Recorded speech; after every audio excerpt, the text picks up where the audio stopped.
Là, je voudrais d'abord apporter des éclairages pour élucider la lanterne des Sénégalais qui suivent l'actualité sur la question qui a été évoquée par l'honorable député Guy Marius Sagna.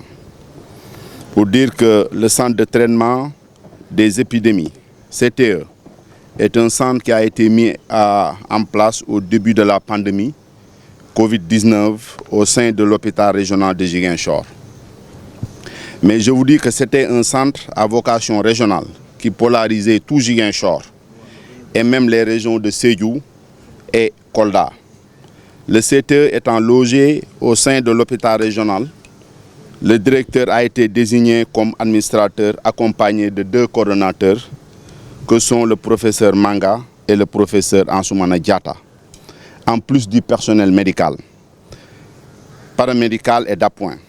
C'était une gestion tripartite entre le centre de santé Silence, l'hôpital de la Paix et l'hôpital régional. Donc une gestion différente de celle de l'hôpital régional en tant que structure indépendante.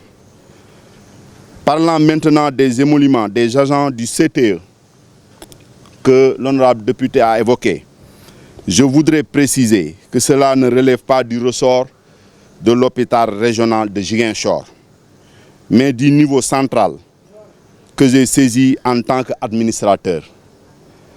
Mais je vous informe que le ministère de la Santé et de l'Action sociale a été très sensible à la question, a demandé de faire la liste des ayants droit pour un règlement.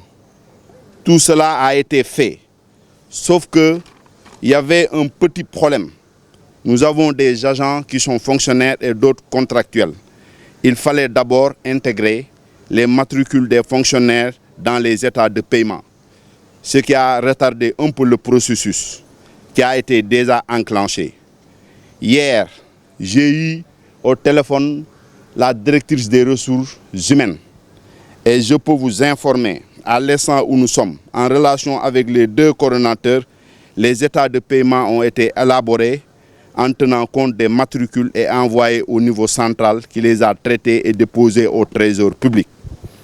D'après les dernières informations que nous avons obtenues, il ne reste que le Trésor public à verser ses émoluments à ses agents de santé.